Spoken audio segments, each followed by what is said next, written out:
Welcome back to the channel, everyone. Today we are working on the 7.3 again. In the last video, I replaced the coolant sensor, which is located down there, and it did not solve my problem. But last week, one of my buddies, his name is Jeremy Cloud. I'm going to leave his Instagram linked in the description.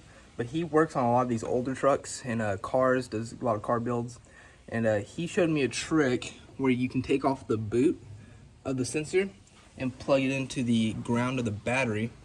And when you do that, your gauge will top out if you have a good connection all the way to your gauge and everything. So we did that, and the gauge did top out. So what that is telling me is I must have got the wrong sensor from Napa. So I'm just gonna go to straight to Ford and get the correct sensor, and hopefully that will fix my problem this next time. But I'm gonna demonstrate what he showed me just so y'all can do it if y'all need to. So what you do first is you run just a wire into the bottom of that boot. She's holding it between her fingers right there, and then we just have a piece of 14 gauge wire. And then she's going to touch it to the ground whenever I say to touch it to the battery ground. So let's come in here real fast. You don't have to turn your truck all the way on. You just need to turn it to where the glow plugs will start. All right, touch it, Mom. And as you can see, you can let go of it. The gauge is working. So that is not my problem. Like I said, it's just the sensor. So we will get another sensor and replace it. The next thing that we're gonna do is be taking the bed off. I think there's just 6 bolts holding this in. You can see 2 of them, 1, 2, and then there is also one under the toolbox up there, which is right there. So we are gonna be doing this. The truck still doesn't run. It hasn't been to the shop yet, so we just rolled it out from under the barn. It's gonna be going to the shop in a couple weeks probably, so I figured might as well start doing this stuff. So let's get this bed pulled off.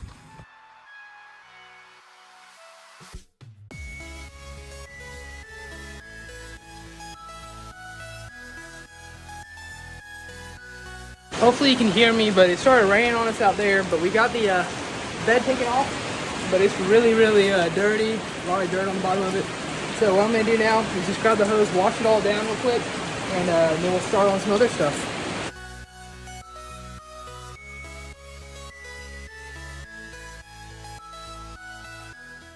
What we are going to start on now is the BMW hitch. This is the turnover gooseneck hitch, if anybody was wondering.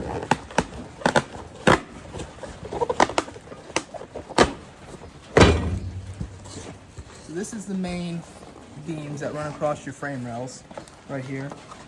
And then I'm assuming in this box up here,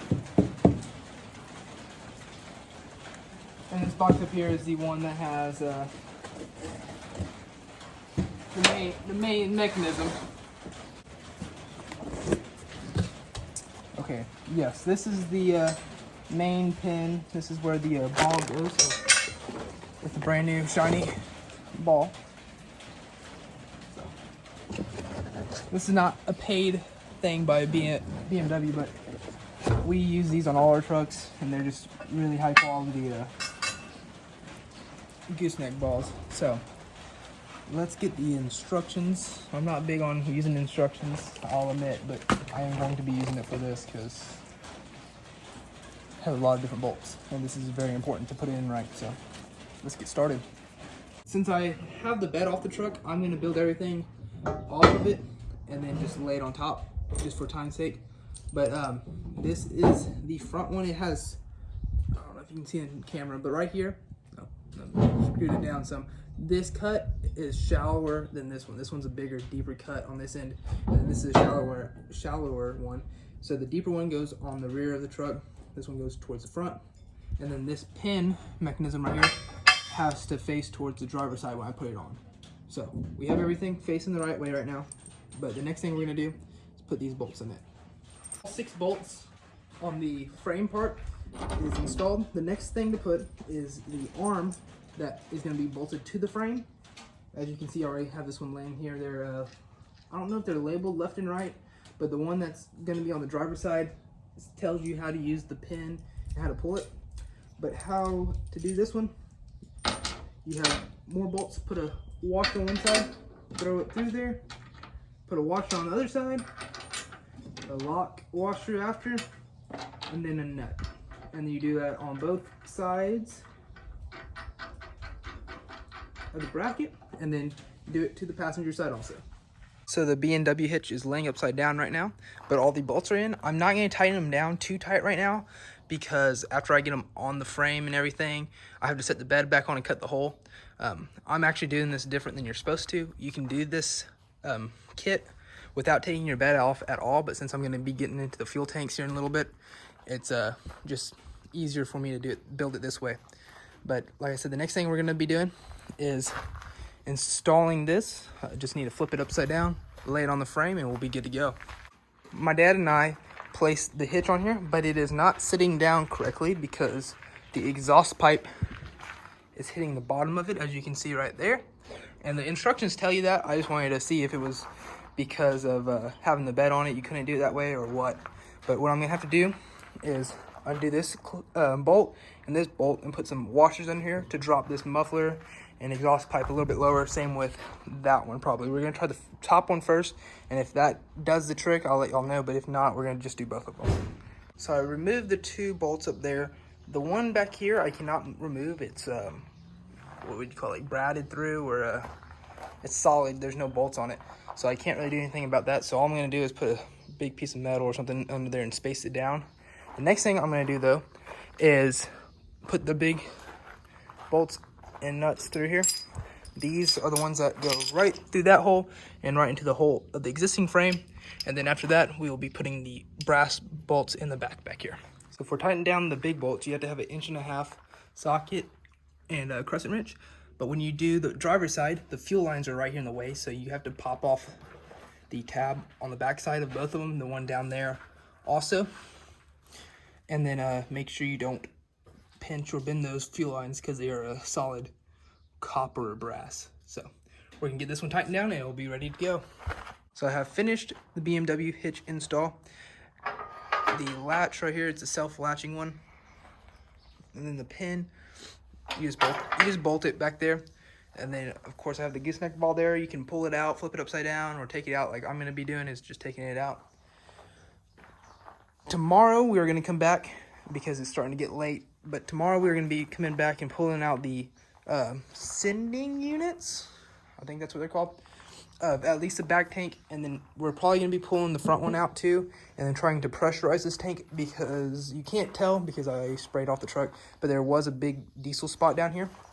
And I think the front of the tank is leaking. And if so, I'm just going to completely discard this tank and put a big 38-gallon tank in the back here.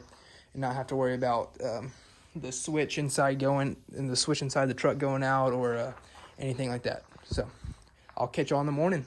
See now, and I'm going to be removing the sending unit. So the first thing I have to do is take off these hose clamps. I've already taken this one off. The next one I'm going to be popping off, and I've already unhooked the power, and the battery is not plugged in, or the batteries are not plugged in. After I do that, I'm going to get a screwdriver and hit right here along this seal. Well, it's not a seal really, it's the actual sending unit seal. And knock that off, and then we will be into the fuel tank. Once we take that out, we will be replacing the level sensor, and I'll show you how to do that. So let's get to work. So I've pulled off the old float, which is sitting right here. Same with the wire, and I've replaced it with the new one right here. Next step is to throw this all back together, and then we'll start working on this top tank. The next thing we are going to do is pressurize this tank and see if it's leaking. Like I said earlier, there was a big diesel spot under here, so he's going to put the air compressor in here, and put some air in it, and we'll see if it starts leaking. Decided to pull the thing off because we weren't hearing any air or anything. But if you look in here, let me see if I can get a good angle for y'all real fast. It's really hard to see. Okay, there we go. It looks like the Titanic is wrecked on the bottom of the ocean down there. It is full of junk. And all that, those little parts I'm talking about that look like the Titanic are the bottom of the sending unit. It's the plastic filters and everything. And I'm also going to be cleaning out this tank since I cannot see in the bottom of it. I have this siphon hose here, and I've tied a sock to the end of it, so hopefully we'll turn it into like a what is it called? Not a funnel, but a filter. There we go, a filter. So I'm going to siphon them into these 3 diesel cans and see what the bottom looks like. Here we go. Gonna feed this line in here, just like this. Get as much diesel in this line as possible. Please get this thing full of diesel. And then once we get full of diesel, let it fill up. Let all the air come out of it. Now that the air is stopped, I'm gonna get my fuel tank ready. Put my finger over the end of this,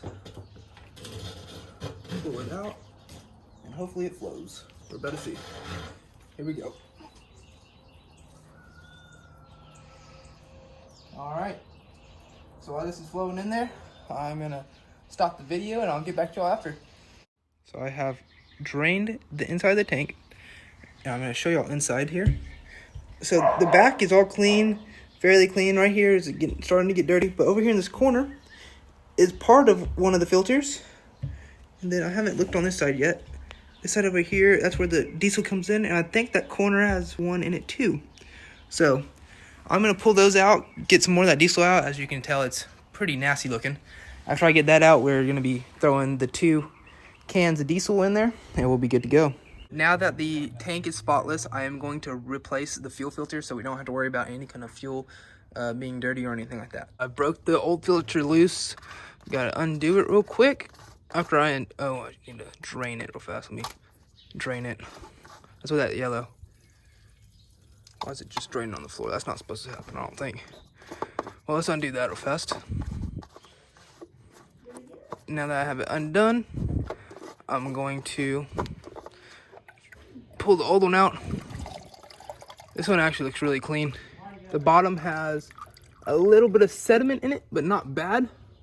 But what I'm going to do is throw this one away, and I'm going to get some of this special diesel cleaning stuff put in there, half, and then put half diesel in there, and then throw the new filter in. What we're going to do next is use this funnel. It has a little strainer at the very end of it, and we're also going to be putting a strainer on the bottom of the diesel tanks over there and pouring it into the filler neck area, and then we will put the filter in and put some diesel in that. But we have about 5 gallons in there so far. The filter is looking pretty clean. We also put another filter on top of the funnel just to be safe, and I'll get back to you after we get this one filled. Just finished putting 10 gallons into the fuel tank. Now I'm going to put half of this diesel clean made by Cummins. I'm going to put half of this in there, and then I'm going to put some in the top of the motor. So let's get right to pouring this thing in. We just started the truck and we put that diesel clean in it. The starter's not working very well, but it kicked out the injector and it's running back as normal. I'm so happy right now. So happy. Does the diesel gauge work? All right, the fuel gauge still doesn't work, but it's not showing full anymore. It's showing empty. Not sure if y'all can see it or not, but we're gonna take it for a little drive after we get all the tools picked up and see if it's running good. I think it should. And that's gonna be a wrap to this video. Thank y'all for watching. I know in the last clip I was a little excited, but it was because that diesel clean that we put in the fuel tank by Cummins, it cleaned out the injector and now it runs just like it did when we first got the truck. So I'm no longer gonna take it to the shop and get the injector replaced. I'm just gonna go like it is and add some of that diesel clean every so often, or probably every time I fill up for a little while. But in next video, I'll be putting the bed back on. We will also be dropping the front fuel tank, cleaning it out and filling it up with water and seeing if it leaks. If it leaks, I'm just gonna discard it. And then we will also be trying to fix the level, the fuel level in the back tank, because it is still not reading, which is kind of a bummer, but what can I do? As long as the truck's running, that's the main thing. So thank y'all for watching, and I'll catch you on the next video.